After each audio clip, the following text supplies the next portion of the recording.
look at that girl that literally is in prison for how many years because she hit the woman who was on the golf cart who just got married. That was just a girl who was a drunk. Like, a lot of you guys have drunk family members that still choose to get behind the wheel. Like, who knows if that would be them. Formerly incarcerated people are doing wonderful things in society. Especially a lot of these ones that are coming out that are long-termers. But I've lived my life in the closet when it comes to prison life. I was so terrified of getting negative comments. It always kept me from putting myself out there. And now that I'm putting myself out there, I'm like, that's all you got, really? Really? That's cute. Can we take lube and sex toys to a conjugal visit in California State Prison?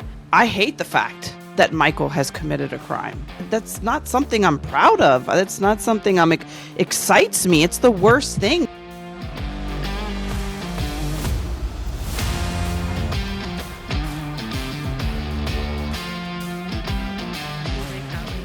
Who's the rapper? Because we out here grinding. Oh, I don't know who the rapper is, but DJ Khaled. Ooh, look at that. Because we can't afford acrylic nails out here. We ain't got it. We ain't got acrylic money. I got stickers. I got that press-on money. Yeah, sticker money here. No, but I was gonna say all the little girls at my middle school wear those press-ons, and they look phenomenal. And I always compliment them. I'm like, "Oh, your nails are gorgeous." And like, it's press-ons.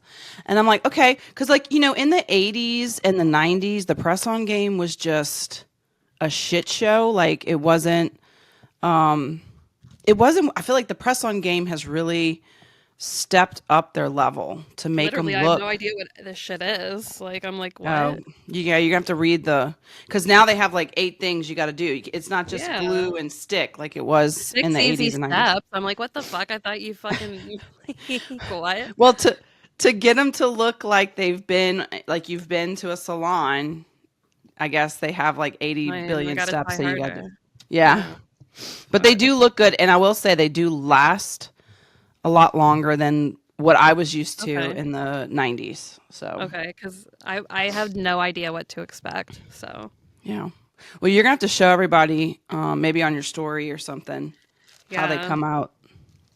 Pray for me. Bless you. Have our blessings on blessings, Paige, with your press-on nails. Putting it out there.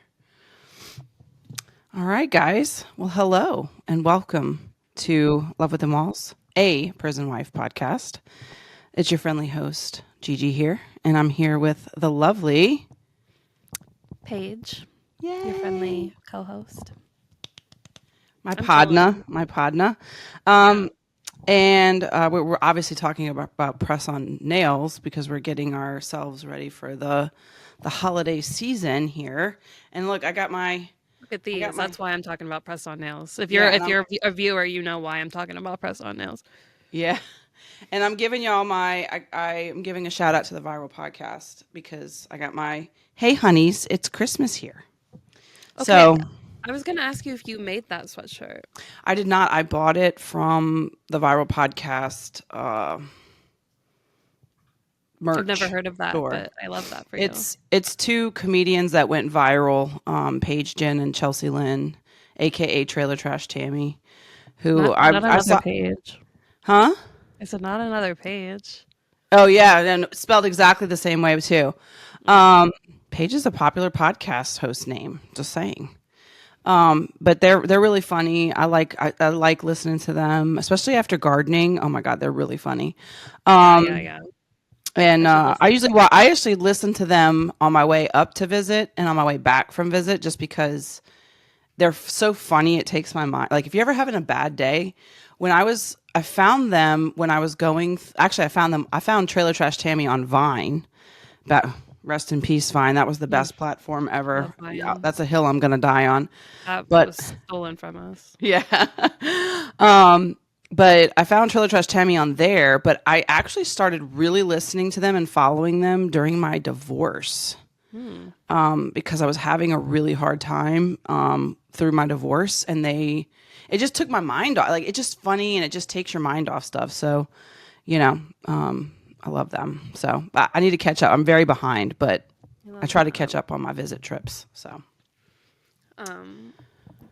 Before we started here, Gigi asked me how Joe and I were and what we were doing, because just before we started recording, Joe and I were having like our back to back to back to back video calls, which thankfully is a thing that we can do now. I'm so thankful that that's even a thing.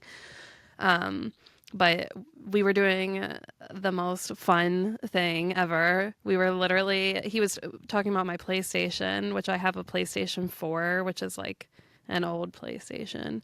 But I turned it on, and first off, I had to explain to him that like you don't need the disc to play the game. That like there's a whole like store that you can buy and download it from, and he's like, "That's how it should be," and I'm like, "Yeah."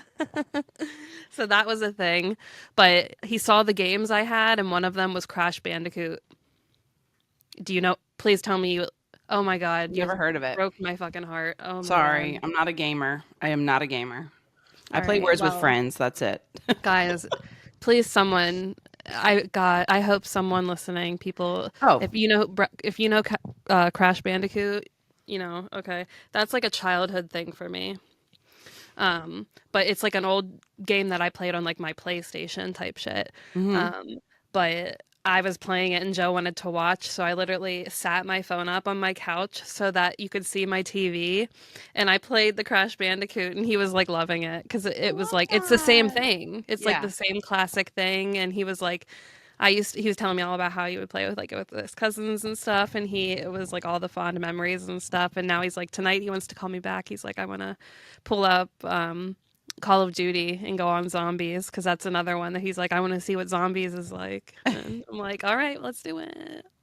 I love it. I love I that y'all know. can do that, and like he can see, because like in some places the video visits, like if you have anything going on in the background, they can terminate your visit. Like like, Yeah. so I love that you can actually show him what you're doing, and Hmm. obviously he probably remembers those games like that, and so it like brings it's nostalgic, and Hmm. it's cool that you can show him. That's so cool. Hmm. I I know. want you to FaceTime me and show me the zombie game. I actually know Call Oh, I of Duty. will. Thank you very much. I do know that one. Okay. Do So you you have a should. PlayStation? I Because do we can not. play. Mm-mm. No. Okay. I will be your cheerleader. Kill those zombies. Get Listen, I them. love the zombie games. Like where it's like where you go into like the rounds based off how many you kill. That's my Hmm. shit. Sign me up. And I'm like a I used to play like GTA. Like I did Oh play my God, that. I have that. I have that. Okay. I So I have do that. know. I do know a few of the super popular, like all the sports, like the 2K25, whatever it is. I mean, whatever the year Yeah, is. yeah, I yeah. know. So I used to play on an Xbox and a PlayStation, but not, I mean, not anymore. I play here.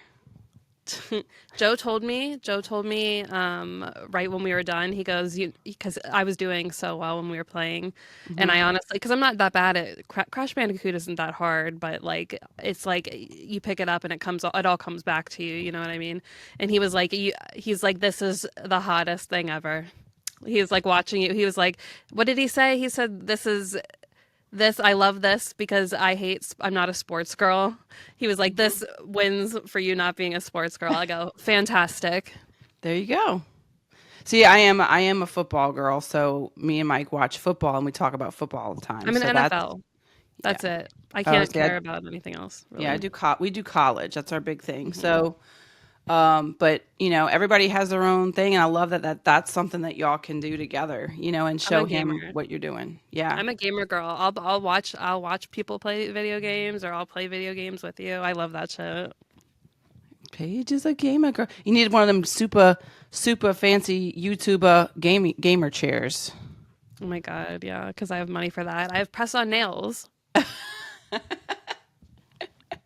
I can't wait to see them. I'm very excited about the I press on know. nails, by They'll the look way. better than this, so stay Yeah. tuned.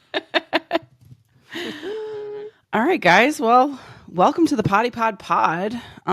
We had so much fun last week doing these anonymous questions that we decided to go for round two. And we got a lot of love. We also got a lot of hate. And we'll get into that all this pod. But overall, I really did. I think Paige said that she thought last week was like one of our best episodes. I did, yeah.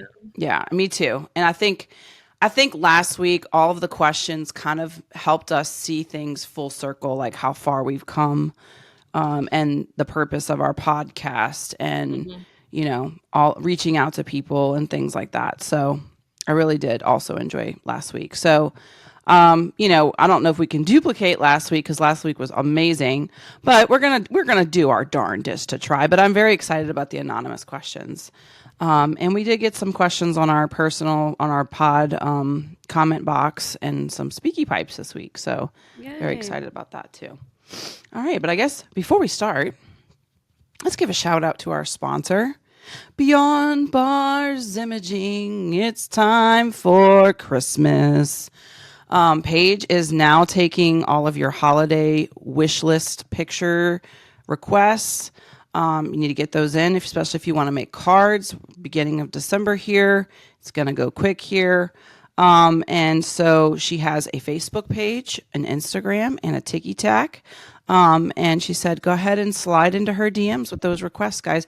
And you don't have to have a picture together. I want y'all to understand. Like, Paige is so amazing. She can take 2 individual pictures of you guys and merge them. So hit Paige up at Beyond Bars Imaging. Okay. And I'll get back Oh, go to you ahead. within time. Wait, say that again. I'm sorry. And I'll get back to you within time. Yeah. Okay. Yeah, and she's on a roll. I will say this: like we had our in our support group, Love Within Walls, we had our paint and sip last night, and she was editing photos as we were talking on the Zoom call. So I know she is working her tail off on your requests to get them done and to get them done quickly and shot back out to you. So just know, you got to get in though. You got to get in line because I know she's got a bunch, but. I do. I know if you want your holiday stuff, hit a bitch up. I know. Oh, we're past 10 minutes. I can cuss now. All right. All right, Paige. So, are we ready to start the Potty Pod Pod?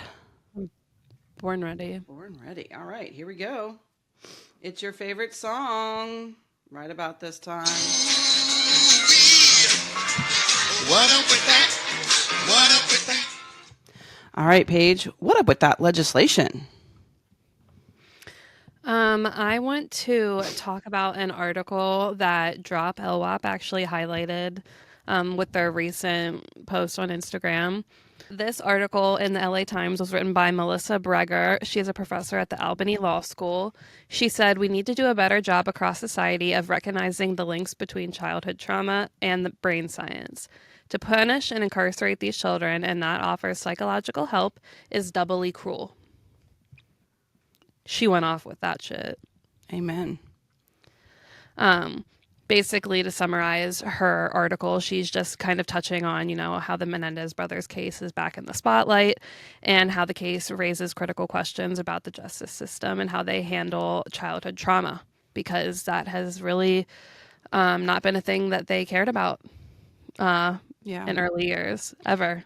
True. And if you think about it, all you're doing is perpetuating a cycle of trauma and not addressing it. And I think what she said is 100%. I agree with it that, these children are coming to the system with all of this trauma bagged up and shoved under a rug.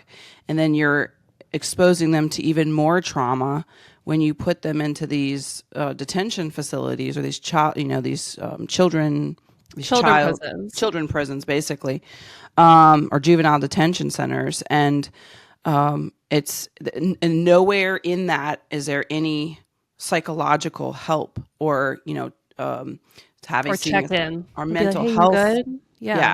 Yeah. And so it's important to, I think, now that we're learning more about mental health and it's becoming less of a taboo subject. I'm not saying it's fully there, but we're getting somewhere. At least we're addressing some parts of it, but not enough, I feel. But now that we know that all of this is coming, these kids are coming with all of this trauma, it's like, in order to better a person and to truly rehabilitate them, you have to be able to offer mental health services and psychological services, because all you're doing is exposing them to more trauma in the system. I mean, you're not going to figure out what's going on until you go back to the root. Correct. Like, and they're not going to know either until they go back. Like, it's literally, it's how Joe did his whole treatment for him being a counselor now. You know what I Yeah. mean? He had to go back to figure out why he did his crime. Like, you know what I mean? He always knew why he did it, but like, why did he do it? Like, what are the things that led him to that moment? Because those things matter. You know what I mean? Yeah. Before they apparently he was told that they didn't, but it's learning that they do. Yeah. And I'm just thinking, like, people think that the, tough on crime stance or those putting people just in prison, is the Band-Aid cure. And it's really, it's the exact opposite. It's a small-minded, closed-minded, Yeah. simple-minded cure. Yeah.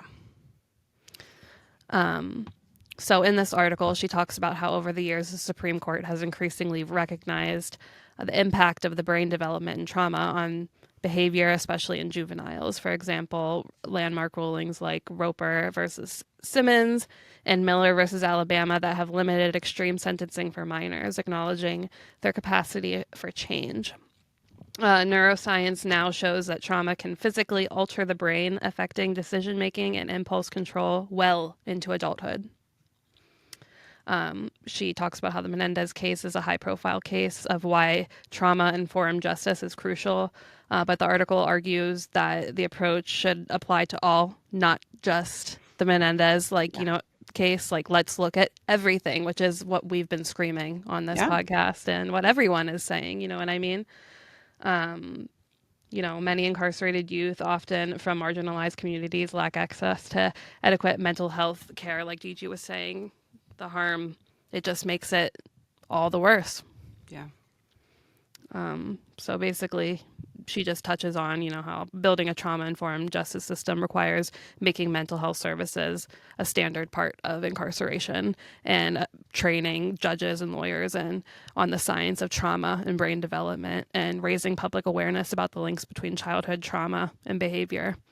Yeah. Different states have started doing it, like New York started pushing some things. And, I think that this should open everyone's eyes, and all the states and lawmakers who have the power to make a change, like, do something with your voice and look at these things, these stats that are telling you things, and make changes.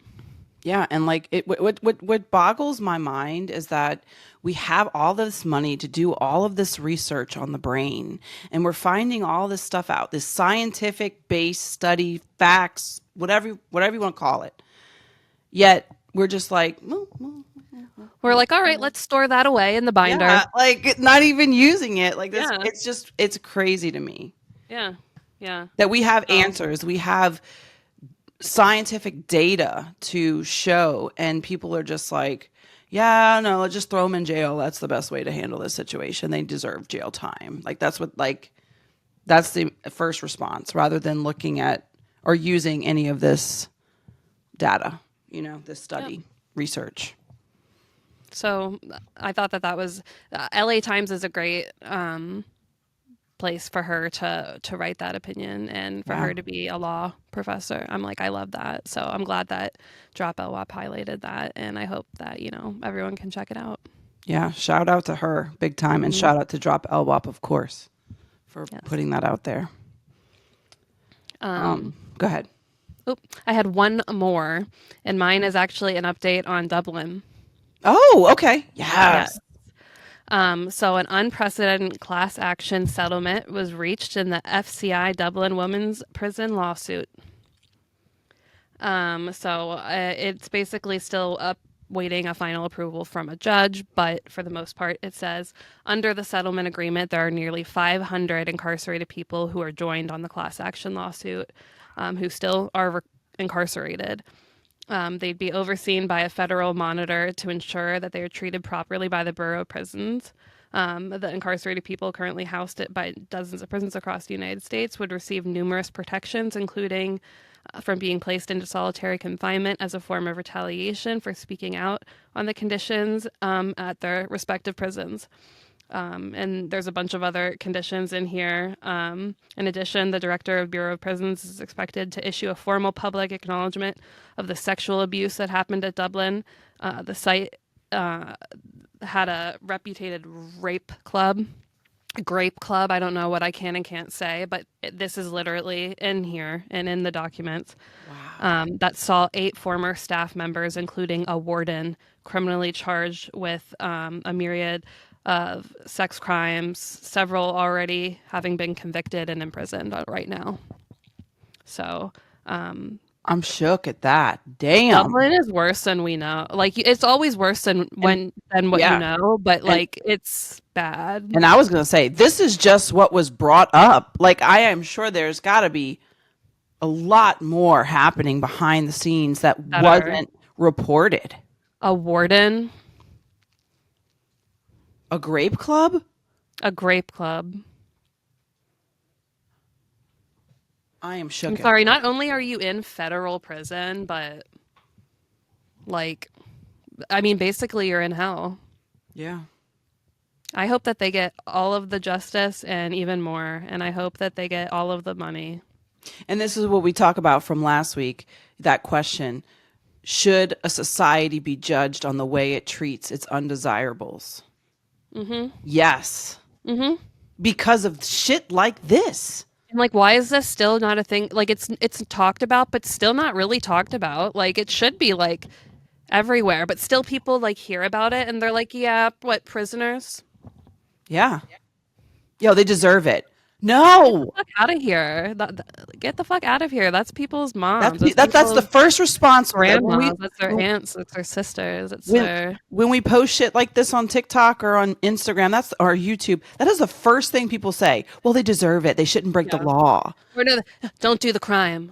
Yeah. I love that. Get over yourself. Find a new word. First of all, that makes you look like a bigoted piece of crap for saying something like that, because nobody deserves to be a part of a grape club. It's a very privileged thought of you to say that. Sorry. You know what I mean?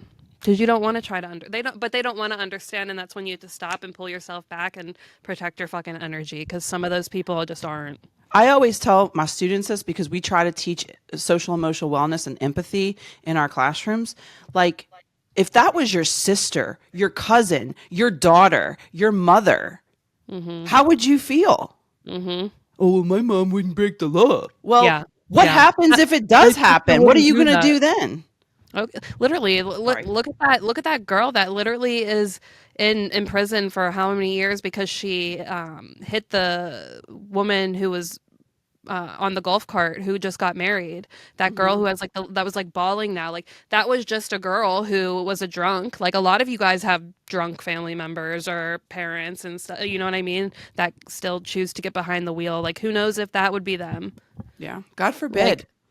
Like, and God, I hope fucking not. And I would never say that to anyone. And that's what another thing that they always come to us with. What if this? I'm not dealing with your hypotheticals. Let's talk about actual situations. Thank you. But I when you said that, I had chills all over my body. I'm a big advocate of female power, female empowerment, and when women are preyed upon like that, I get spicy. It irks my soul. That's a different kind of no safety. Yeah. That's like, I don't know. It's the women that get it. You know what I mean? Yeah. Whew, I had chills. I still got, okay. Anyway, but that to me, I hope and I pray that these women, first of all, kudos to them, bravo to them for coming forward in a place where you are at the lowest point of power possible, where everybody else has their foot on your neck or their foot on your throat, that they could threaten you, they could beat you up, they could do torture. Are threatening. Yeah, and I mean that's happening, but like, power to them for coming up and saying this is wrong. We can't stand for this, like calling out the injustices they're experiencing or have experienced at FCI Dublin. I mean, I hope and pray. I hope and pray that these judges don't look at these people as people in power, so it's okay to do this, rather than hopefully looking at it objectively and saying, this is wrong on all levels and this should never be allowed. And what does this say about us as a society? It's embarrassing as hell. Yeah. Our federal prisons, fucking embarrassing to our women. Yeah. I mean, we always talk about prisoners incarcerated individuals in general, but how you treat women and children also says a lot as well. Mm-hmm. It's scary. Very scary.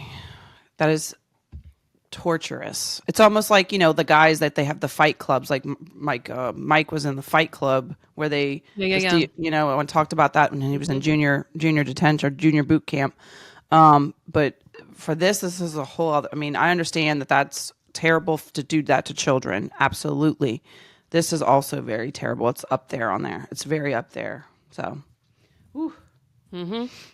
So, I know we have some of those family members. Yes. Listen. And and those women, not only are they probably coming from places, like you said, with trauma, they're experiencing hella fucking trauma on top of that. And then and if they get out, they got to go home and their families have to imagine the women that are in there that are already victims of abuse that are now being re-victimized. Like, oh my God, my heart bleeds for them. Yeah. Gross. Do better, America. Mm-hmm. I do have some good news, though. Please. I know you talked about it last night on Paint and Sip. I have a friend on Facebook that actually was there. He is formerly incarcerated. He is a former JLWOP individual, and he spoke at the Michigan House. He was there. And he posted this, and I said, "Oh my God, I have to share this on the pod." You're talking about David? So, huh? You're talking about David? David, yes, David Garlock. Love David. Okay, love David. Love David. Shout out David. He said, "Did y'all see what happened in Michigan? The Michigan House Democrats just passed LWOP and second look bills out of the Criminal Justice Committee. This is a huge step in common sense reform. Mechanisms will now be in place to help those who have been rehabilitated to make it home to their families and communities. Lengthy sentences do not keep us safer. They cost taxpayers lots of dollars after people have been rehabilitated and are able to return to society."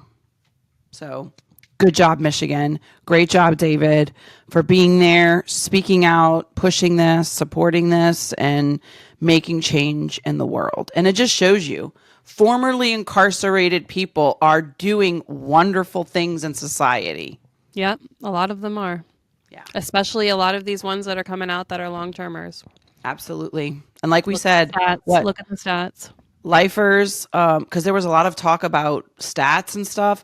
The recidivism, Paige, I don't know if you know it. I believe it was very, very low.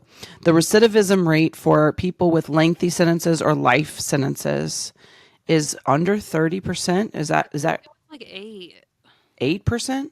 I don't know. We need to look that up, though, because it is low, and I want the world to know. So. But it is the lowest out of all of the populations that are coming out of prison. Yeah. Looking at recidivism rates total. Mm-hmm. The lowest population. Give my husband a chance, y'all. He will never see another inside of a prison cell again. Can I tell you that Mike says the same thing? And when he hears these stories of people going back in after reoffending or busting their parole, like he's like, oh my God, like it just eats at his soul, like he's like, just give me a chance. Like I will never come back. I will do everything I need to. I will be on parole the rest of my life. Like I will pay my bills, like whatever you need me to do, like I will do it. Like he wants a second chance so bad. So sorry. Ooh, we spent a long time on what with that, but that's okay. Hey. We need to. I mean, there was a lot of shit happening, but yeah, great job, Michigan. Thank you for pushing second look chances and doing common sense. We're not saying free everybody, but common sense reform. Long sentences don't work. After 30 years, it just costs. All it does is cost the taxpayers money, for real. If you're against common sense reform, you're the weirdo. Yeah, just saying. Put that there. I'm just not trying to be a bully, but it's just it's like At what point? And we talked about what Maine's life sentence, the state of Maine. We talked Literally. about it last night. Taylor, our admin Taylor, love you Tay Tay, um, said that Maine's life sentence is about 25 years. Yeah. Like, and they obviously have. I mean, they don't have a crime problem. Like, let's be real. So, you know. Okay. Anyway, are we ready for some mean tweets? Oh yeah. Oh yeah, we got some. Listen, I was telling Paige today, the mean tweets that we get, like we got some even just this morning. We The did. mean comments that we get are so generalized, not accurately correct. And these people, I'm like, I'm not even offended anymore. Like, No, it's just I just boring. say thanks for the views, thanks for the likes, thanks for the comment, thank you for your insightful comment when it's really not insightful. It's like they just sound dumb. They just Yeah. sound like there's, like you even said, there's no basis to whatever they're saying. And it's like they don't have anything to back up what they like comment with other than generalizations about men in prison. So it's just like I don't know what you want me to say because like I can tell you about like okay, where are you from? Let me give you a generalization about men in Texas or wherever you're from because like oh well that must be how you're really, you know what I mean? Like Yeah, what you're saying makes no sense. yeah. So, all right, well, let's go ahead and get it started because we both have some generalizations that we're going to share as our main tweets, I'm sure. Oh Are my you God. sharing the I one thought from you were this going to morning? share her. Huh? I thought you were going to share her. Her. That one from this morning. Oh, that's a girl? Oh, I have no clue. I Oh, just okay. No, I thought you were I going to get share her. I confused. have the one that they commented about about Michael. Okay, okay, Yeah. okay. Okay. All right, here we go. Hold on.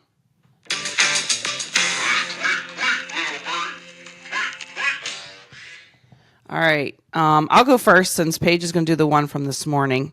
All right. So I'm going to give a not so much of a shout out to Michael Bourgeois, 8067. All right, Michael B. This was this was from our our YouTube short, defying Michael's death row sentence. When I was talking about like everything in my being tells me, and my soul tells me that he'll have a second chance. Okay, here's Michael's comment. The psycho is on death row for a reason. He's fucked up in the head and did something terrible to warrant being on death row. Oh, Michael. Thank you. I didn't know that you had visited all of the death rows in the country. Oh my God. You are so smart. Like, like So obviously I said, look, thank you for your insightful comment. Not really. Seems like you think you know my husband in this case, but clearly you don't. Your distasteful remarks clearly show what kind of person you are. But I will say, I had someone respond to Michael's comment as well. Shout out to Gabriella. Big shout out. Love you, girl. She said, if you have never been wronged by the laws in this country or know someone who has, you could never even begin to imagine the actual harshest punishments put on people. Be kind. God forbid you or a loved one gets that harsh reality check firsthand. So after I commented, she commented, which was beautiful. So thank you, Gabriella, for coming do we know who coming that up on is? that, coming in clutch with that comment. Because what a great way to put it. Do we know who that is? I'm sorry, Do we know who that is? I do not. It just says Gabriella Arroyo, Okay. 9894. Like Or just should like I not say her name? Should I not say her name? no, like just like a good person. Like Yeah, what a beautiful person to yeah, comment. And like I said, well said, Gabriella. Thank you so much. pop off queen. All right, I'm gonna let you go ahead with your mean Period. tweet. Look at my two nails. Oh, they're looking really good. Dang, Paige. By the time you finish, you're gonna be finished by the time we finish this pod. I don't You'll be know. looking fierce, queen.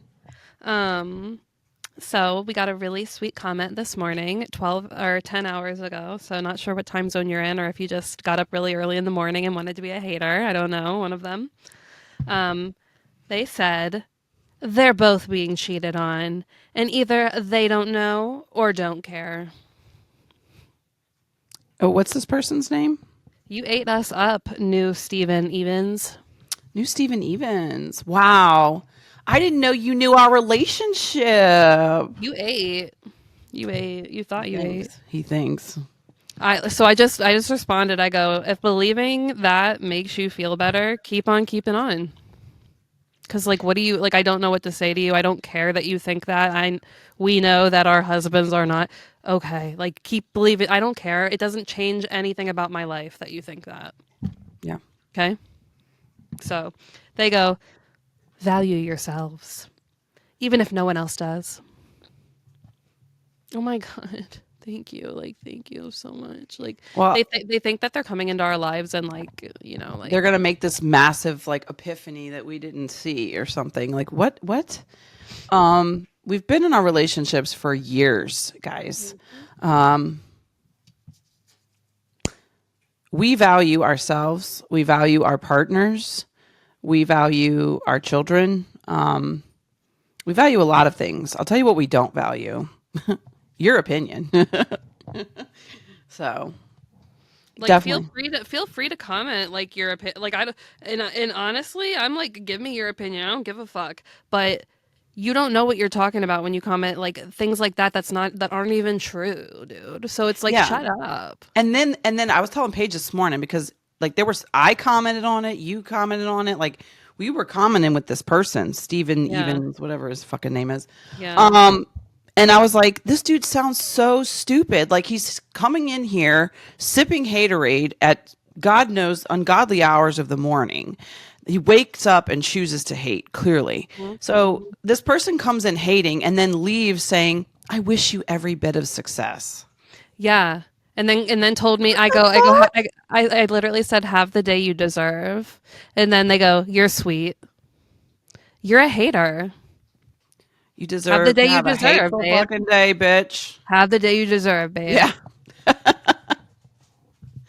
And so now I'm like, I told Paige this morning, I'm like, this has made me so much stronger. And this has made me see that people are really that stupid to open their mouth and say stuff like this. It's really good though, because my whole life I've had problems with caring about what people have thought about me and how they look at me, and this has really helped me not give a fuck about it at all. I don't care. Yeah. That's their problem. And listen, I was so terrified because I'm still kind of in the closet, but I've lived my life in the closet when it comes to prison life. And I was like, I was so terrified of getting negative comments, and that always kept me from putting myself out there. And now that I'm putting myself out there, I'm like, that's all you got? Really? Really? That's cute. They're lame. You know? Like, you can't actually hurt me, dude. Like, with that shit. Nothing you say is going to change my relationship because I am happy and I love my husband. I love myself and we love each other. And there's no, like we always say, this is like the healthiest relationship we've both experienced ever in our lives. So, So you I'm know sorry. nothing, Jon Snow. I said, I'm sorry that you are such a hateful person that you are going on to random people's like pages and saying those things, because that takes being a hateful person, and that actually, like, I feel bad, and I do feel bad for you. I pity you. Yeah. Because you wake up or you're up at this ungodly hour and the first thing you decide to do, like, what does that say about you? Like, what kind of life are you living right now? Exactly. You know? Like, so honestly, it's like we don't even have to insult them or really say anything, because it just like, Yeah. it speaks for itself. I don't feel the need to, I always tell people, I don't feel the need to insult you to get my point across. Like, I'm not here to put you down because what does that say about me if I put you down for you putting me down? Really, like. That's why I'm like, I don't really care what you think about me. That's your problem. Yeah. It's cute. You thought you ate, but honeys, you need to crawl back into the hole you came out of. Yeah. Honeys, you didn't eat anything. The stove was off, right, Paige? The stove was off. They did not cook. No, the power wasn't even on in the kitchen. You've had The power was out. three no power notices already. Yeah. Like, Like literally this state put like a sign on your door condemning the house. So yes. All right, Paige. Well, I love it. I love you. Anyway, I love I love you so much. you. Can I just give you a heart? I heart you. I heart you. I heart you. Okay, she's doing her nails. All right, so I guess we're gonna go ahead and get into our main Yeah. part of our anonymous questions. We even have three that I haven't read yet. So whenever we get to do Ooh, them, okay, be a surprise for everybody. yeah. So we did get a lot. So shout out to our awesome listeners who Wallers. and really came through for the anonymous questions. Which some of them were good. But I have to remember, what is the last one we stopped at? Um, Was it the embarrassing moment? I want to say yes. Okay, yeah. All right, Well, I think that's yeah. right. I think that's right. Okay, All right, I got the first one then. Are you ready? I'm ready. Bring it on. Any tips on keeping the relationship spicy? Oh, spicy. Definitely a lot of spicy talk. Role playing, if that's something you might be into, doing a scenario and like kind of talking it out or whatever. Date nights, where whether it be sexual or not. I mean, everybody's different. So some people, when we say date night, like it could be, people watching shows or movies together and Mm-hmm. then talk, like Mike and I watch football together and we'll talk about it. Or it could be, actual date Mm-hmm. night. Mm-hmm. I also love, some of those card game things, like the They're the fun. couple, like they even have like a sexual kind of edition. Those are good convo starters. Yeah. I don't know, Paige, do you have anything else? Sometimes you can get spicy by like flirting. So if you figure out, like, if you have a certain way of flirting with like your loved one, like me and Joe, sometimes like I can get like turned into like a super brat or like a sarcastic biatch, Okay. and that can sometimes get us going into Nice. the spiciness because he Get it likes to heated. put me in my place. Type shit. Yes. I love that. Me too. I'm like, please put me in my place, or You ever have like Joe say something like when he gets a little angry about, it doesn't have to be at you, but like in general, I'm sorry, I'm deviating. I'm doing a sidebar here. And then they get a little angry and they use their big boy voice and you're like, yes, I oh, fucking love daddy, that. I like it when you're mad. I like it when you're angry. That's so hot. Like, We talk about that sometimes after we have like not like actual arguments, but like when we have like tiffs where we go back and forth. Afterwards, I'll be like, "It was pretty hot when you said this to me like this." And when you said this to me in this tone, it was kind of hot, just so you know. yeah, It was hot when you put me in my place.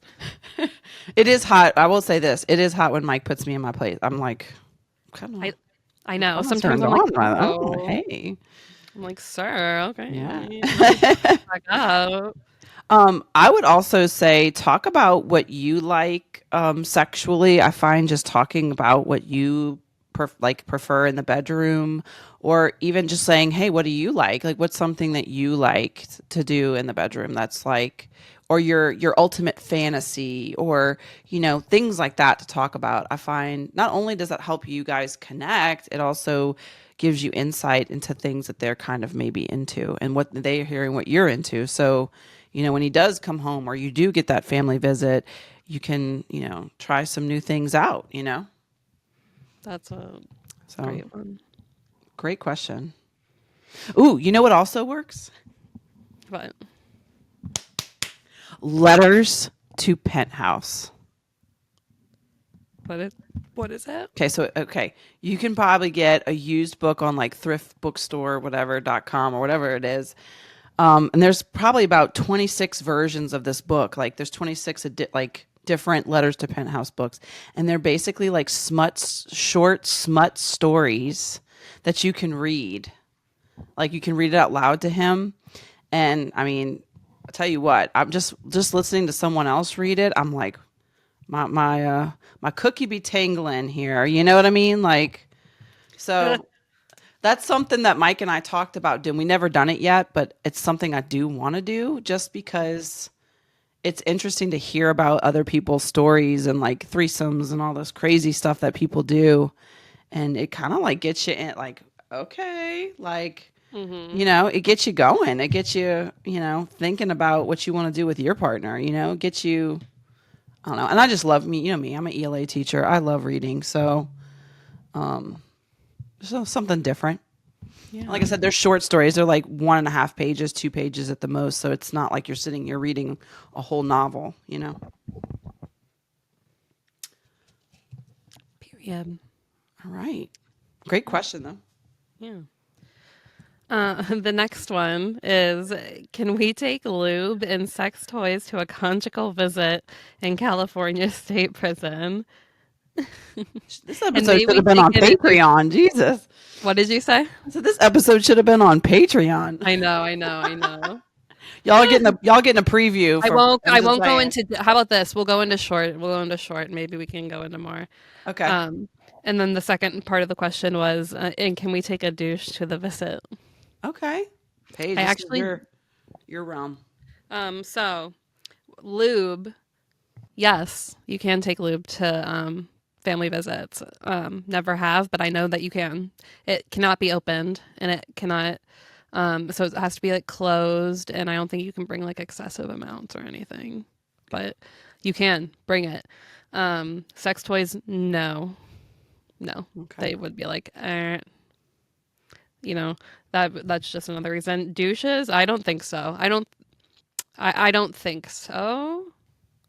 I'm not 100 on that, but I want to say that that's a no-go. Well, and if anybody that knows for sure has a concrete answer, comment below because that's a very good question because I know some women that need to do that when they're having round after round or lots of rounds of it And around the that's what you're pound doing town. in there. Yeah. Some women have to do that because I know like I have okay, I'm not gonna say her name, but I have a best friend that has to do something like that or else she'll get a UTI. I know people like that too. Or not maybe I don't know if it's UTI or if it's something else, but she'll get something if she doesn't. So it's important that she, do that every once in a while. So if you know, let us know, guys. I want to say no because I feel like I would have read that because they outline everything on like that family visit form of what you can or can't bring, and I want to say that that would be on there, but like we said, let us know if anyone knows. Yeah. Happy. Have fun at Pound Town though. Yeah, hell yeah. Yeah. We love it here about that. The next one, this was a good one. I liked this question. What is your response to people that firmly believe that all met while incarcerated prison wives have hyperbristophilia? And that's the reason that there was someone in prison. I've had multiple people tell me this. Okay. First of all, I don't even know. What is hyperbristophilia? We should probably look it up, like pause, look it up to clarify. But I believe that it is when you're attracted to like people who kill. Oh, is that like okay? Hyperbristophilia is a paraphilia involving sexual interest and attraction to those who commit crimes. Okay, crimes, not kill. Yeah. So they're saying that how do we respond when people say that MWI women are Yeah. So how do we? What's your response to that? I can tell you that's one of the several things that people love to throw. Oh yeah. In our faces because that's another one of those simple generalizations. It's people can't understand how we can generally love men who committed such harsh crimes that they have. And Hmm. I can empathize with that and understand, which is why we have like our podcast and why we talk about it and Hmm. stuff. But like, instead of that, they're like, oh, something must be wrong with their brain. Like, Yeah. so they have this diagnosis, so this is what's wrong. And it's like, no, like, Yeah, just put a stamp, like just no. a generalized stamp on it. How would I respond? I mean, listen, I'm not saying that doesn't happen, because I know it happens in this community. There are women who specifically look out for some of the actual, like, people with, we're talking serial killers and all that stuff. There are women that go after these men. They're self-admitted too. Like they'll say, Yes. like, Like, this is what I want. Like, this is, I'm just interested and intrigued by him. And, it's like you that know, woman who came out who wrote to all of those like serial killers, who wrote to like, yeah. I forget her name, but she like came out now and is like, because she was really young when she did it, and she was like, it's just kind of like weird for her now, because she was like, I realized that I was young, and like, Yeah. it's interesting. I forget her name. She was in that book. She was mentioned Yes, in yes, the yes, Love in yes. the Time of Incarceration book. And because she was interviewed by the author, and Yes. basically, because the author looked at everything. Elizabeth Greenwood did a great job in this book. She looked at all aspects of incarceration. And there was this girl who had written to, I want to say she had written to Charles Manson. Yep. At one point, she was engaged to one of them. The one dude in California who killed um a bunch of women at night, the night string. Oh, the Night Stalker, Yeah. Richard Ramirez. Yes, yes. She was engaged to him at one point. So yes, it's out there, but I mean, first of all, It's not all of us. And no, you're not like a doctor, so I don't need you to diagnose me, is what I would say. yes. And this is my thing. This is what I tell people. I hate the fact that Michael has committed a crime. I hate that. I hate it. I don't like that's not something I'm proud of. That's not something excites me. It's the worst thing, because I know that's not him as a person, and it makes our relationship hella hard. I would give anything for his crime to be undone, and for, him to be here with me. I don't like this. This sucks. Like, it's not Oh, no. fun. Like, I just tell people, I love my husband. I love our relationship. I love my husband as a person. But if I could take away the fact that there's a crime involved here, I would 1000% do that, because it makes both of our lives hard. And it makes I mean, granted, we have a great relationship and we're able to move past this and keep going, and we're here for each other as people, but it makes our relationship difficult. Mm-hmm. And I It's just not think it's fun.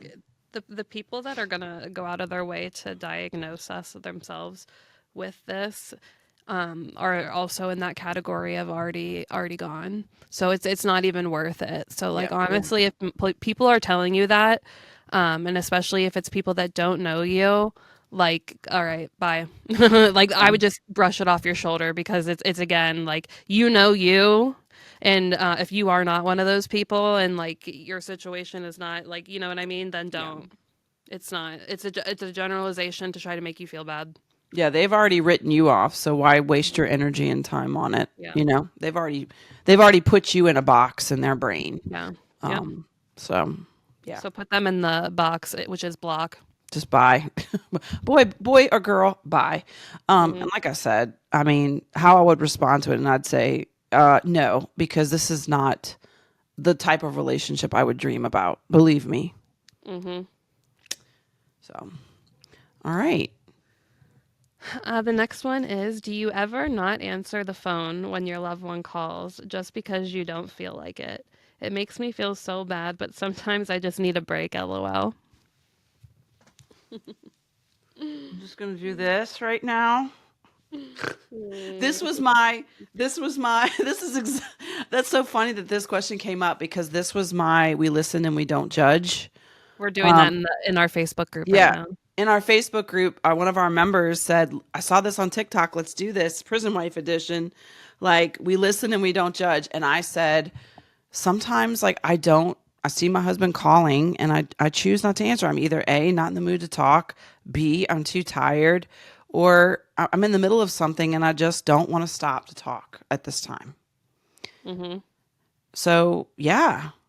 I do it, and I'll just tell Michael, "Oh, I was doing something, or I was sleeping, or or I'll tell him I just didn't feel like talking, like, you know." I feel like that's harmless. It's a Yeah, harmless little, you know. I know, but for us, it's you don't want to take for granted the things you have very limited amounts of, and obviously, the only thing we have to connect us for the long haul are phone calls, basically. And some people don't get phone calls, so I part of me Yeah, and those people feels that get phone guilty, calls once, you know? the people that get phone calls once a month. Yeah. And would kill to get a phone call I know. multiple times a They're day probably or listening like, fuck you. yeah. Go ahead, you can tell me, look, here's your sign. Here's your sign. Here you go, guys. You can have it. Believe me. So that's why I put my hat over my face in shame. That's not, I don't feel like it should be shame though, because I feel like couples even out here do that to their, you know what I mean? I would do that when I was in a different relationship too. Sometimes it's like you just need like some time or you're just not in the mood. And sometimes it's better that I don't pick up that phone. You know what I'm saying?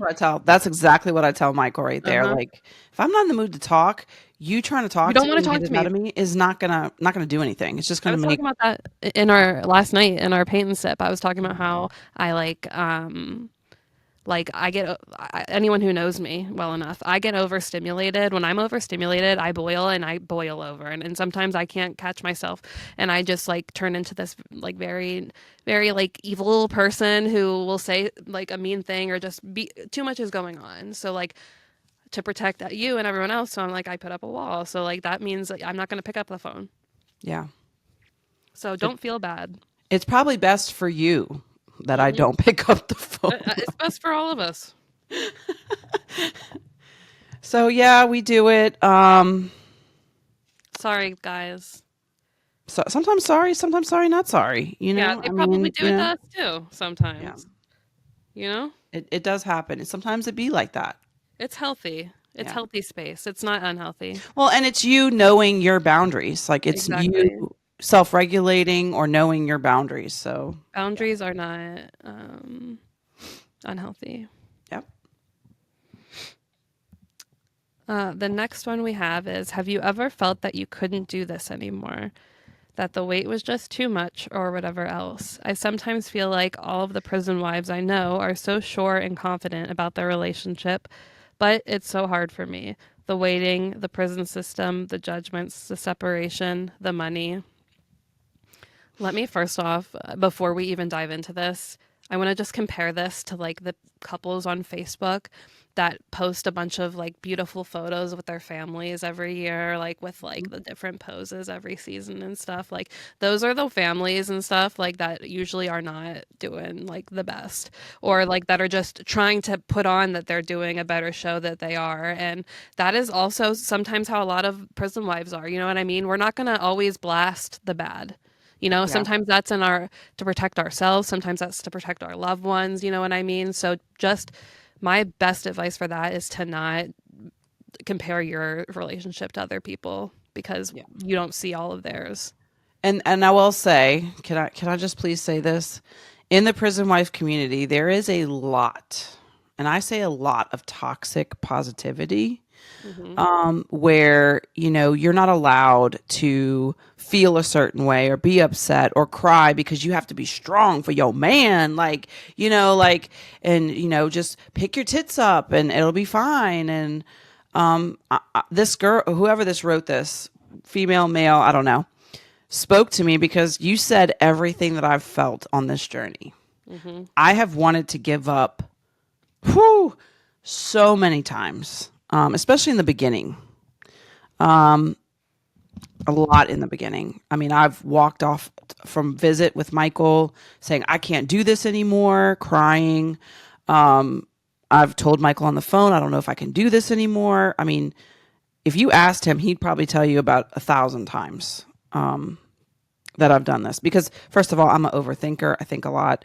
And like she said, the judgment, the money, the effort, the sacrifices, it starts to weigh on you. It really does.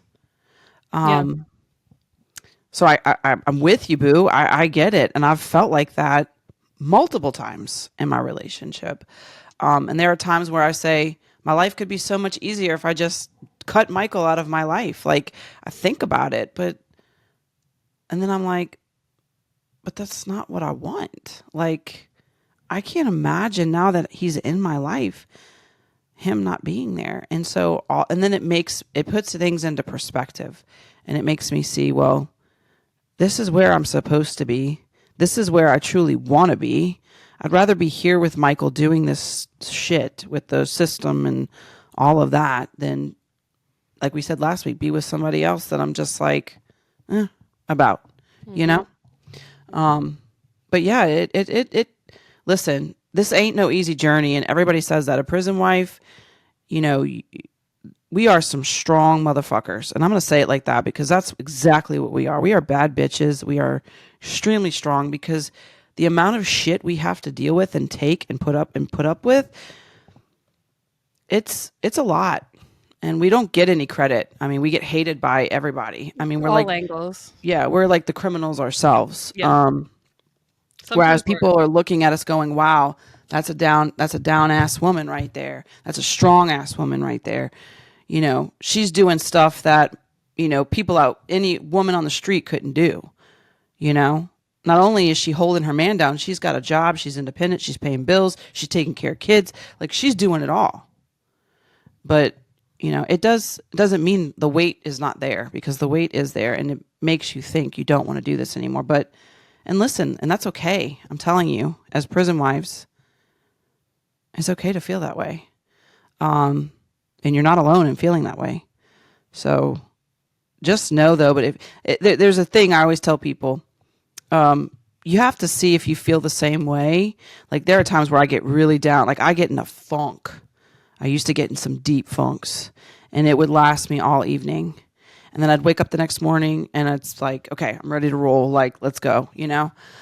So if you're feeling that way for, you know, I'm talking like multiple days and weeks, then clearly you need to think about if this is something that you truly want to do. But if you are feeling funky one night and you wake up the next morning, the 24-hour rule, if you feel better the next day, then you know you're just in a funk, and, you know, it's okay if you keep going, if you decide this is what you really want. For me, luckily, I mean, I've had some deep funks, but I've come out of them. So, you know, but it's whatever you feel. I say the 24-hour rule. If you're still feeling the same way after several 24 hours, then you need to obviously maybe think about what you want in your life. Yeah. And it's good that you're at least acknowledging your feelings, you know what I mean? Which, because another thing is don't bottle them up, because that also is recipe for disaster. So it's good that, you know, you think about all of that. Yeah. Paige, have you ever felt that way? Like, I couldn't do it. Yeah. I've had like my overstimulated rants where I would like feel like, oh my God, I can't do this. Like, literally anytime when I go to visit Joe, even just this last time when I had like a panic attack when I'm like trying to get to like certain places on time and being overstimulated, and like driving in California. I hate driving in California. I like have moments where I say things like that, but to seriously consider it, no.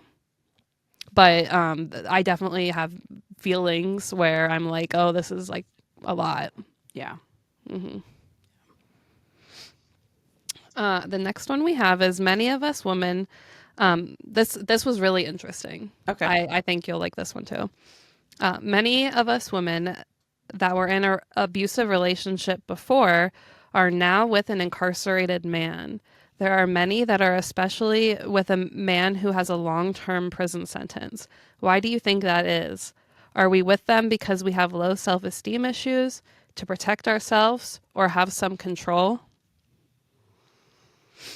Ooh.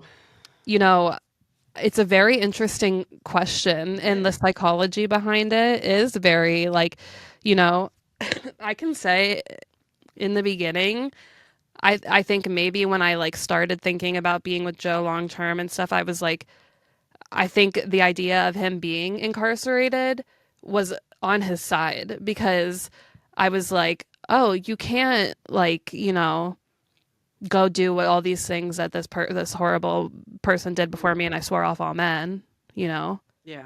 Like you are in a prison. So like I can see how in a way we would do that to or anyone that was in a situation like that would do that to put ourselves in a box where like, okay, well, men, you can't hurt me now. Yeah. It's like a safety net that we Yeah. have. Hmm. Ooh. I could I'm see that being a thing.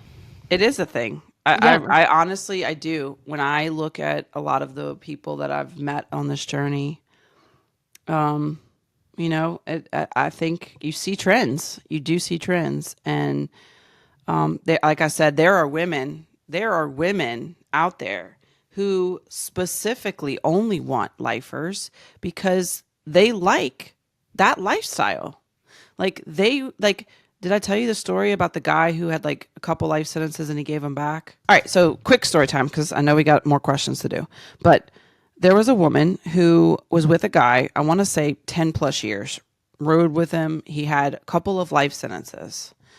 Well, he went into court and fought his case and gave back his 2 to 3 life sentences, whatever amount of life sentences he has. And he told her, like, babe, I'm getting out. Like, you need to come pick me up. Like, the courts ruled in my favor.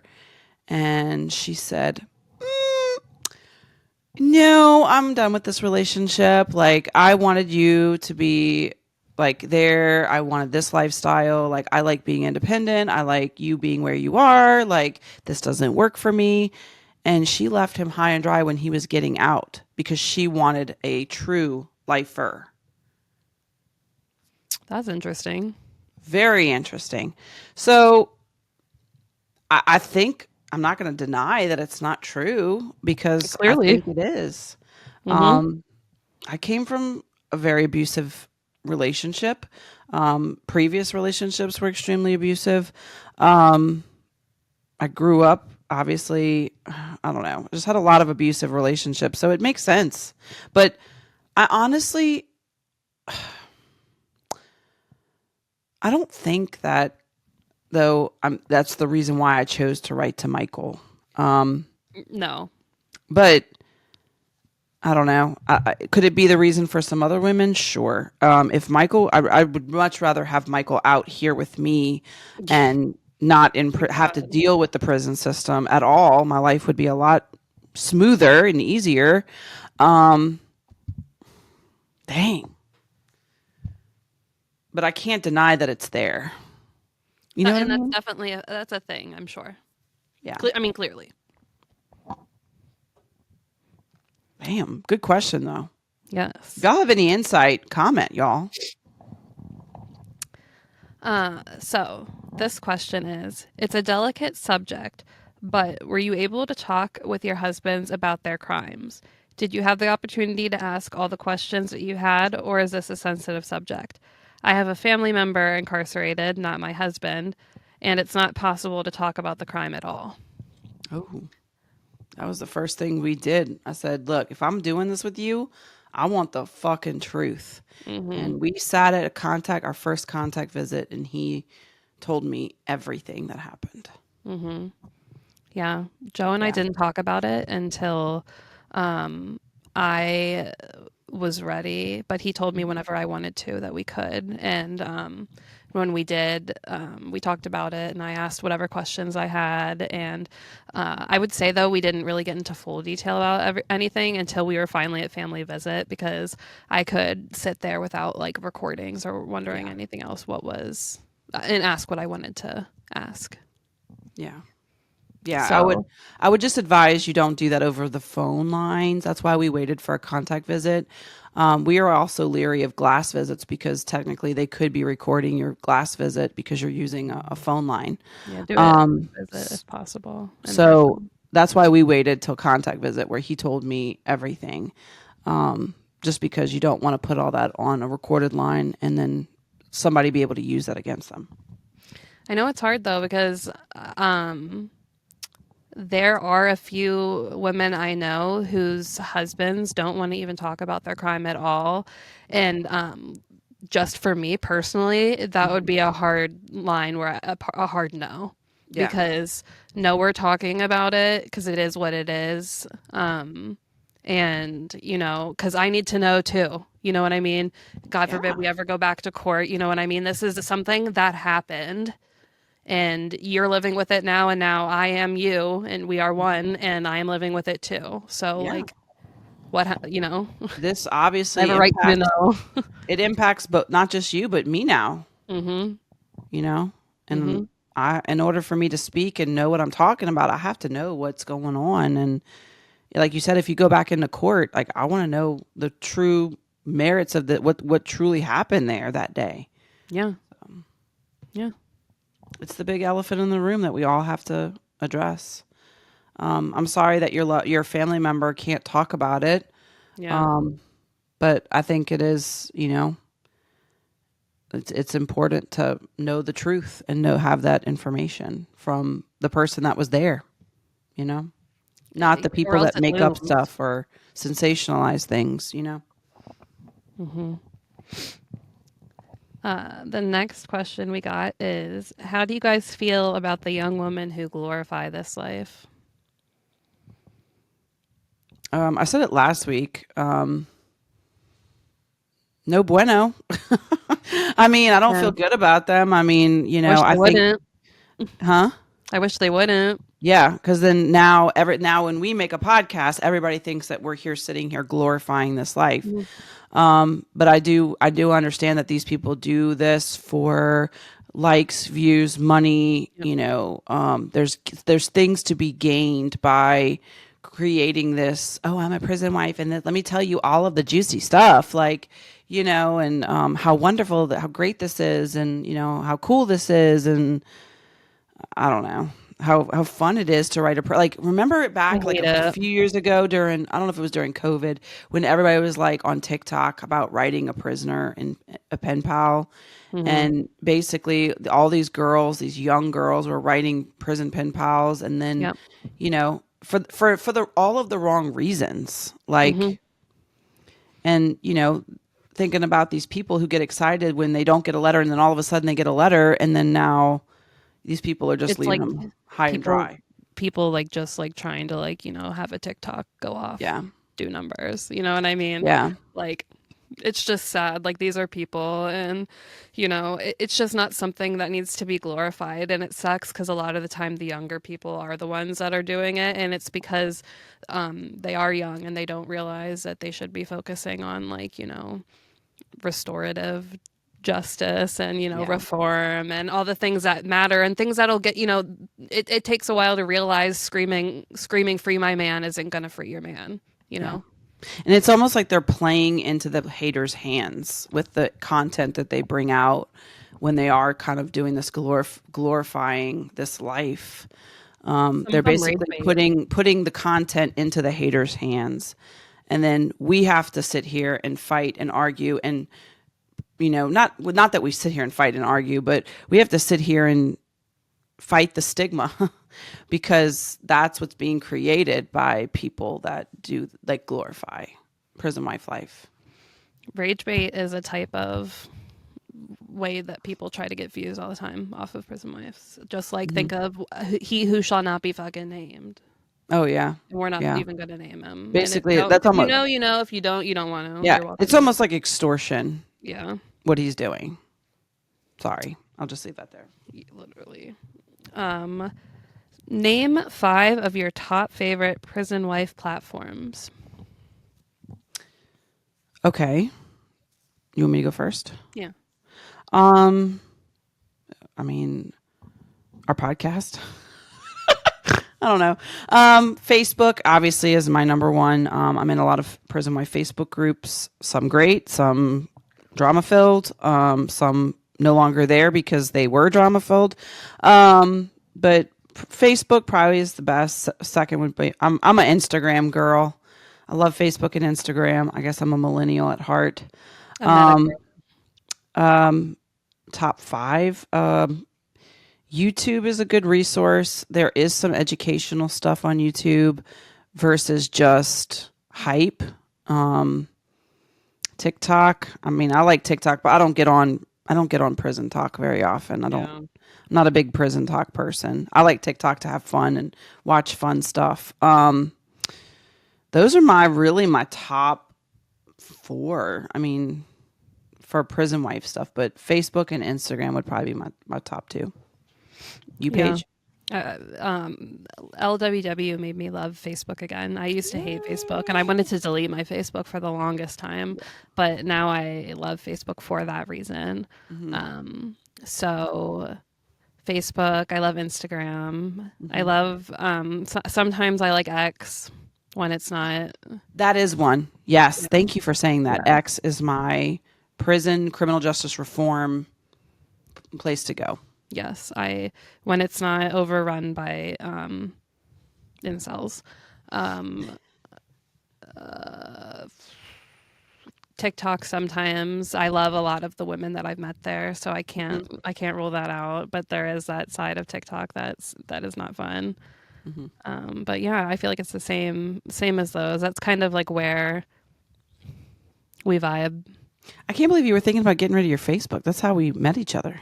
I know. I really almost wanted to delete it because I was just like, I don't have a point for this anymore. Like, because I didn't like really post anything. I didn't want to, and like, I was like starting to kind of go back into my like shell of not wanting people to like look at me or like care about my life. And here I am, the opposite.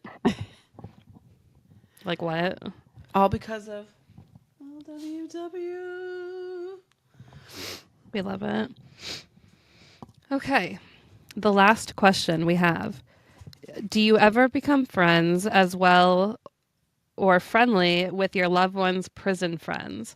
I've heard people say that's apparently a big no-no, but I wasn't aware. LOL. Ooh. Personally, like do I become friends with Joseph's friends from inside? No, if he ever needs me to like pass a message to someone, I do that for him. I would do that for him. But I think that not that he would be not that our relationship is ever uncomfortable or he is uncomfortable or you know what I mean. But I think out of respect for him, I would not do that. Or if I did ever like reach out to one of his friends or something, I would always like be transparent with him and be like, hey, I'm messaging like or like, or I talk to this, but like, you know what I mean? It would never be like a thing where he didn't know. I was going to say, I've befriended people that have worked like as trustees back at death row, and I've written them an email, but Mike knows that, like, you know, I have Mike's permission, but I don't sit here and write emails back and forth. I mean, it was one email. And I'm friendly when I go to visit with people, but I try not to have a friendship with people that he's incarcerated with. I know it is a big no-no. It does create. It can create some problems because, you know, if you tell the friend something, the friend tells your loved one something. It's almost like a telephone that goes wrong sometimes, and you don't want things to. What you tell them something get back, and you know you don't necessarily intend it for your loved one to hear, but it gets back to them. Oh, well, she mentioned this, and then you know it can create problems for you as a couple. I'm not saying you can't do that, but you just also want to be, if you do decide to befriend someone that they're incarcerated with, I would just be very cautious about what you tell them. Keep it, you know, kind of on the surface level. You don't want to talk about deep things. You don't want to talk about personal things. Make sure they're genuine too. Yeah, Why are they? Why are they? Because they know the what's right or wrong. Yeah, So there's a why are penitentiary code there that they should be aware of. If they're not, they should definitely be aware of that. So I don't know. I just say, I'm not saying no. I don't do it, but I think if you do, just be cautious and always be open with your partner about it too. That's all. Oh, that's all you had. Okay. Let me see your nails. Did you finish your nails? Yes, Queen. Look at that. They look We love the so press good. Like, honestly, from back here, can you tell? Yeah. Wait, you can tell. Yeah. Not You that can they're tell. not well, no. Not that they're press-ons, but they're really Oh, cute, is what I'm saying. Like you can tell like how cute they look. I couldn't yay. even tell they were press-ons when you had them on the screen. The only way I know they're press-ons is that you showed me the box. Cute. So I'm saying the new press-on game is like I know. I'm like, I want to buy a online. bunch now. Yeah. I wanted to get Nicki Minaj because I saw that she was doing them, but they're like $50. I'm like, Oh my for goodness. press on, she's like the quality. I'm like $50. That's a lot for Yeah, press-ons. I don't got that. I'll go get acrylics. Yeah. I'll go get gel or Yeah, dip like what with the a what is hell? it? Dip with a tip or whatever they call Yeah. it. So, I'm getting a phone call, Paige. Ooh. Hello, this is a prepaid collect call from Fred. an inmate at Florida Correctional Institution. All right, it's Florida Fred time.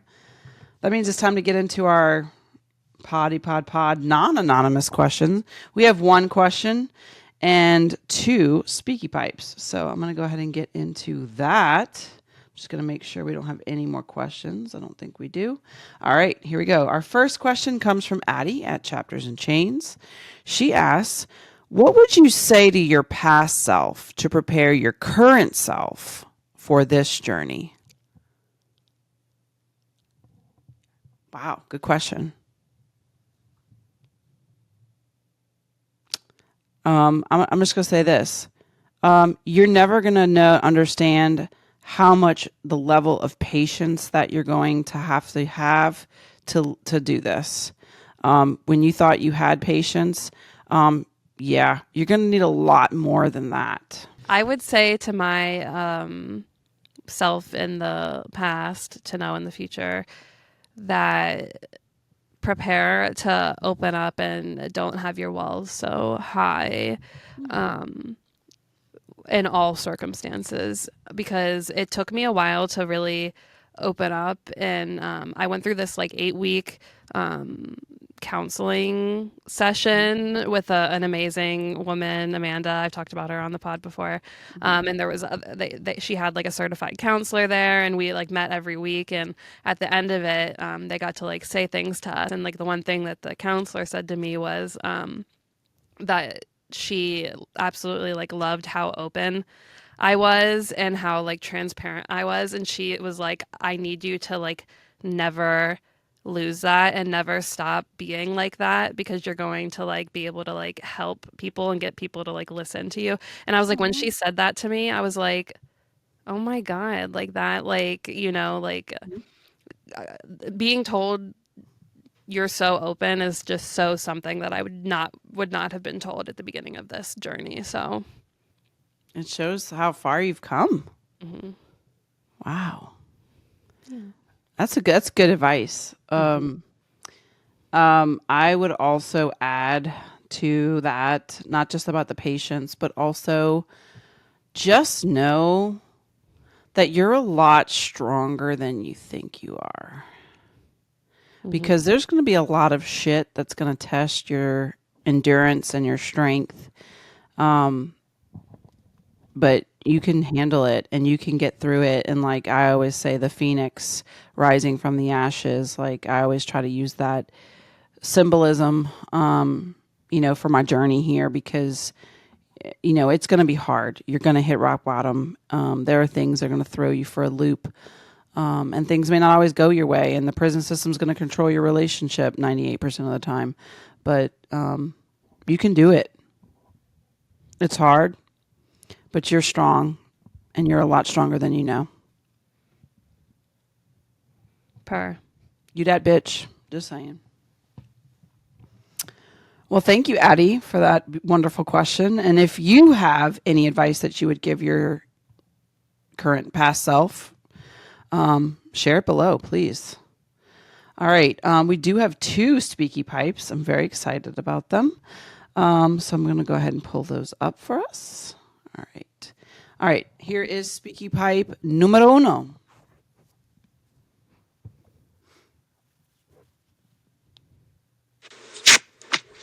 Hello, it is Addie. I wanted to tell you one of my most embarrassing moments as a prison wife. It actually happened recently. So I went to visit my husband and we had a really early morning visit. I arrived early for the visit and the gatehouse was completely empty. So I snapped a picture and I meant to send it to my little prison wife group chat, and I had added the caption to the picture, "Waiting outside the prison, LOL, no one here." And I, hit send, but instead of sending it to the group, I actually sent it to my Airbnb hosts where I was staying, whom I had never met, people who knew nothing about me because they were just strangers, and their response was a single and very awkward, "Oh, dot, dot, dot." To which I profusely apologized to them and thanked them very much for their hospitality. So I then realized my mistake, and I definitely had a little bit of secondhand embarrassment. So that was my most recent. But I hope you ladies are having a really fantastic day. That is Oh, hilarious. Addie. Girl. I'm so sorry that happened to you, but that is fucking hilarious. I was cringing Oh. when you said you sent it. I was like, maybe she just sent it to like the wrong friend or whatever. But the Airbnb host, I was like, I thought you were gonna say like the CO or like I don't know. oh, Addie.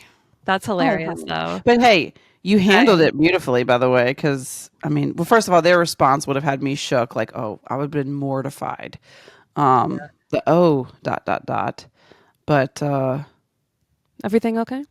yeah, hopefully they gave you a good rating, and hopefully you gave them a good rating. You know what I mean? Like, Bitch, you should. Fuck. goodness, I'm so sorry that happened, Thank you for Addie. sharing that, Addie. Thank you for sharing that. And if you have embarrassing stories, please hit us up. All right, our second one is from our fairy godmother. She did come through, by the way. Thank you, Jen. All right, here we go. Hey, ladies, it's your girl, Jen. So question.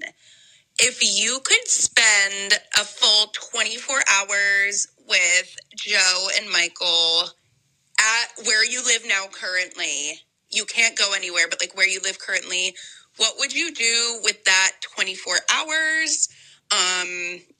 Would you bring them to like your favorite restaurant? Would you just like bang all day? Would you like go somewhere with Gustavo? Like, I don't know. I'm just very curious what you guys would do with your 24 hours. But love you guys. Love you, Jen. Love you, Jen. And she even put your girl producer Jen. That's what she put on the thing. I love you so much. Jen, guys. She's awesome. Yeah. Oh, all right. Paige, 24 hours. What are you doing in Pennsylvania?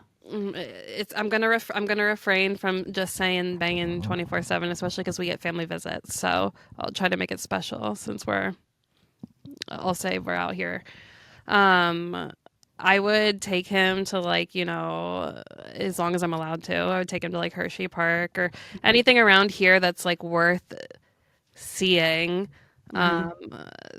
I guess maybe, but then I wouldn't want to waste time there. I'm like, I don't know. I would probably want to take him somewhere nice to eat, but I would also want to come back to my house and just be normal here and like play video games and like order food here. And I don't even know if I would want to go places now that I'm thinking about it because I am such a homebody. Like I think he would just want to come to my house and we would just exist here and be lazy and watch movies and live a normal life, pretend like he was saying that when I was playing my video games. He was like, it's like I'm here. And I'm like, I know. Yeah. They just want to exist with us in our everyday house life. They don't need anything fancy. I think I would obviously, since I've never had physical relations with Michael, I would love to be able to make love to my husband. So I will say that a lot of that time would probably be banging, but I would also like to go for a walk with him. We're both outdoors people. We love nature walks. I would love to take him to some of the trails that I have around my house, to go nature walking and just kind of exist together in nature. And I would love to take him to like a nice dinner, but at the same time, I kind of with you, Paige. Like we can DoorDash Cheesecake Factory, Right? like, and Like just we can order the whole menu of Cheesecake Factory. I'm gonna be alone. And yeah, I'm gonna be naked in bed, like eating the cheesecake. food. Like, Yeah. I would love to like just sit there in bed and just feed him. But I do know that he wants like a nice dinner. Like I think that would be, or he may just want Taco Bell. I mean, that's also a thing. So I don't know. I would love to be able to go out on like a real date with him. I would love that. Even though like our lunch dates are dates, our visit dates are dates, but I would love to go show him off in public a little bit too. So like, look at this hot ass man I'm with. Hello. Look at us, having a glass. He's never had wine, so I'd love to like take him to like a nice steakhouse or something and have a bottle of wine and, have a steak. And then we can always go back home and finish our 24 hours and not get any sleep that day. Like that's my goal. Yeah. So, but it's so hard because then you're going to be so comfortable because you're with your person. oh yeah. I do want to just lay in his arms, but yeah. And your body and your head gets so like you're like so at peace that you're like I'm falling asleep. Yeah. It'll probably be like the best sleep of my life too. Oh my God. But, yeah. Yeah. I That's know. what I do. A little nature walk, a little snuggle fucking, a little eating, All of it. Yeah. I'd love to take him out like to go see Bourbon Street, but I also I don't know if that's the right thing to like the first date. Like I wouldn't do that. So I would definitely take him out to dinner for sure. Overwhelming coming from prison to It's a lot Bourbon of people. Street. Yeah. And they're touchy. They're very touchy. They're very touchy down there. So thanks, Jen, for that great question. Jen. I love that. And yes, hey, Gustavo would be here for all of it. I mean, Gustavo would probably be in the bed while we're making love. He would also be on the nature walk with us because he loves that stuff. So yeah, Gustavo will be here through the only place I probably couldn't take him is the restaurant. So yeah. So great question though. All right. Well, that's all I have for Speaky Pipes and questions. And our meme of the week is going to be a surprise. We're going to cook up something really good for you guys for Wednesday. Let us cook. So, yeah, let us cook. We're going to do it. Do you have any shout outs, Paige? Oh man, I was not prepared. Oh, sorry. I gave a shout out earlier to Gabriella, so that is my shout out for coming in the comments like with some awesome shit. Let me give a shout out to all of the Wallers and LWW that are participating in the send a holiday letter to someone who's incarcerated. Yes, that we're doing. So there's a big group of ladies who volunteered that they're sending a holiday letter to someone who is incarcerated off of the Wire of Hope website. People who specifically have not been getting mail, so they are.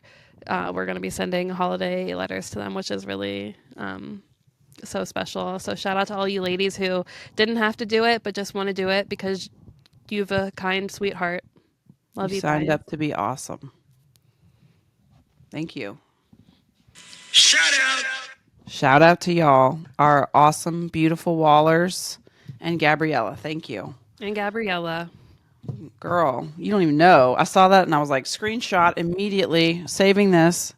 So those are the kind of strangers that it's like, can you be my fucking friend? Like, who let's are hang you? out. Let's go get wings. Like, let's go. Like, let's go to Cheesecake Factory or Chili's. Let's go get some mozzarella sticks or something. Triple dippers. All right. Well, we want to say to everybody out here listening, we love you guys immensely. Oh, wait. Stop. What? I missed the biggest thing. Paige, I done messed up. Uh-oh. I missed the biggest thing that I wanted to share with you from the inbox. Dang. Should we also share with them our Spotify thing? Yes. You want to do that? Yeah, here. Go. Let me. Hey, we were closing out. We had shit still going. I know, Damn, you we had guys stuff thought on we the were stove, done. Paige. You thought we were done. So we got our Spotify wrapped as a podcast. So again, this is not Apple and YouTube. This is just our Spotify numbers. But this was so cool. We were top podcast for 245 people. So that's really fucking cool. That and is. that means that we showed up on 245 people's top podcast list. Yes. And some of you guys showed us. Thank you. That was so cool. Sorry, I had to Period. do that. I had to throw No that in. period. So of course, most of them were in the United States. But the one that was really cool was it said that we had 32 different countries. People listen to us in 32 different countries just on Spotify. We're taking over the world, Paige. That is so cool. And I don't even know how many countries there are. I don't know either, but 32, that's pretty That's fucking a good. lot. Yeah. Thank you, everyone, for listening. And not just commenting and saying that our husbands are cheating on us. Yeah. Did you find what you were looking for? Yes. Okay. So this came into the inbox and Paige is like, are we being punked? Oh, yeah. So I had to share it. This was from a second person. I guess they heard the podcast, excuse me, last week. And they said they sent this. I am not a prison wife, but I found your podcast while listening to Penned Podcast. Love you, Shout out, Christina. Pen. Yeah, shout out Pen Podcast. And I've listened to every episode. I think what you are doing for your community is wonderful, and it shows by the praise you receive from others in the community. I also want you to know you have done a wonderful job of showing that your husbands and other incarcerated individuals are not defined by their crimes, and there is more to them than their biggest mistake. To be honest, before listening to your podcast, I had a different mindset and had a hard time disassociating incarcerated people from their crimes. But you do such a great job at humanizing your husbands, and I am so happy I found your podcast and was able to open my mind. I feel like we're best friends now. Holy shit. Low-key, I was like, is this Gigi on another account fucking... No, and you know what? I was going to praise this person. I'm not going to say her name, but I'm just going to praise this person because they write beautifully and their punctuation, because I'm a reading and writing teacher, okay? Their punctuation is flawless. Their spelling and punctuation and grammar is flawless. So, very well written. So sweet to say. And that's why I was like, the way that she said... Again, another thing that it's like, that's exactly what we would hope for anyone listening who has no connection, and for her to say that too. Like, oh my God, like, thank you. That's why I'm like, is this a joke? I know. Paige is like, are we being punked right now? And I'm like, is someone fucking with us? Yeah. Is someone being funny? Like... So thank you, honeys, so much for this message. I obviously had a conversation with this person, and it was she's very sweet, very kind.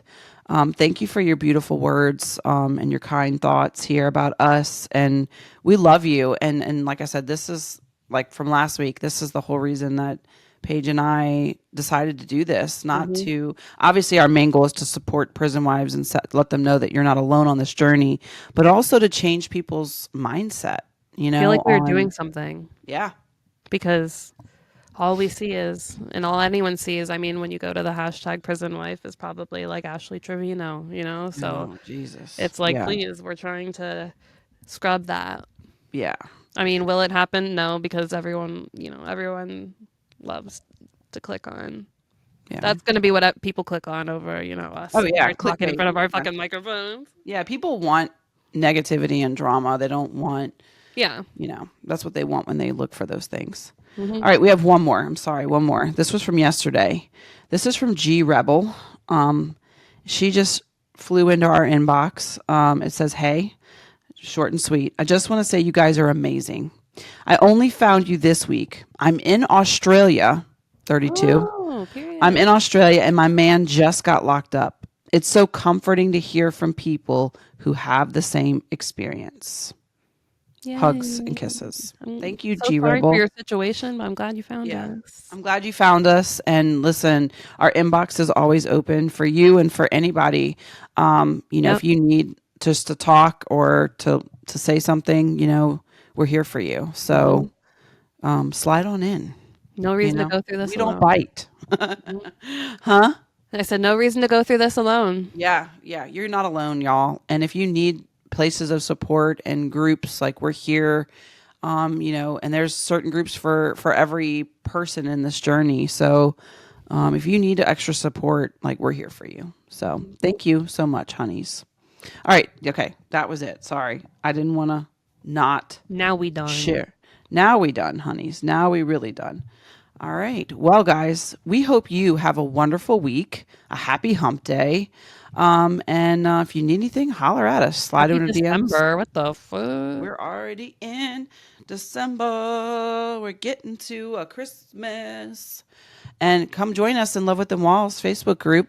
We're going to have an ugly sweater Christmas little get-together gathering via Zoom. Yay, when is that? So that is on December 20th in the evenings. So bring your ugly sweater, bring yourself, come hang out. All right, guys, we love you, and we hope you have a wonderful week, a wonderful holiday season, getting into the Christmas spirits here, or holiday, I should say. And we wish you guys all the best this week, and hit us up. Love you guys so much. We love our Wallers. We love y'all. Check We out love the y'all. Patreon. If you're not a member, join. And also, speaking of Christmas, you can give the gift of Patreon. Yes.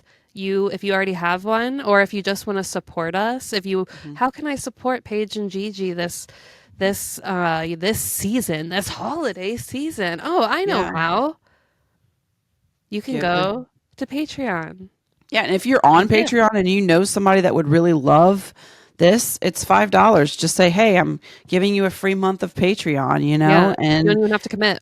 Yeah, and just gift them and see if they like it, and if they want to continue, they can continue. Or if you want to be like, "Hey, I want you to listen to this podcast," or you know. I also want to can I give one more shout out? Sorry, we are. I know we're rambling. But speaking of gifting, I was just so touched that the post you made in Love Within Walls. I know that we're two separate entities, but it's just showing you the wonderful thing of giving during the holiday season.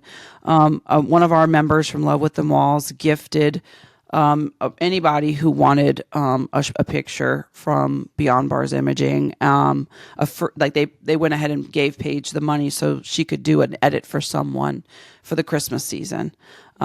So I just want to give a shout out to that person because, it's just little things. Like, it doesn't have to be this elaborate gift. It could just be little nuggets that are just showing everybody's kindness and generosity right now. And it touched me. And, it may not mean a lot to a lot of people, but it meant a lot to me seeing that. She knows how like those pictures mean things to people, and like there are people that can't get them, and that's why I'm glad that we can do that. Yeah. So shout out to that person because, you didn't have to do that. That was something just kind, giving, paying it, was it pay it forward? Yeah. Pay it forward. Paying it forward, and just helping someone else have a good Christmas. Even if it's just a little token, it means a lot. Little things. Yep.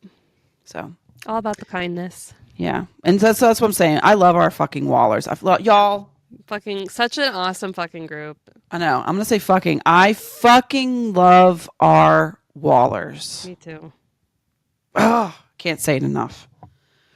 All right, guys. Well, we love you. Words cannot express, obviously, how much we care about you guys. And we're going to be here next week. So we'll see you guys next week. But I hope you have a great week. And, just be kind. Rewind. It's holidays. Yeah, be nice to everyone. Everyone's going through something.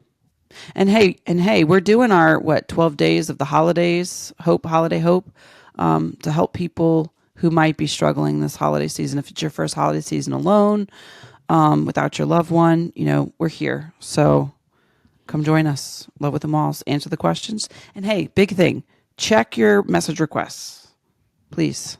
Just want to put that out there too. Oh. Yeah. All right, we love you guys. We'll shut up now. Love you guys. We love you. Besitos. All right, guys. See you later. Bye. Put your nails up, Paige. Holiday nails. Looking fierce. Get it, girl. Yes. Queen. Go, girl. Period.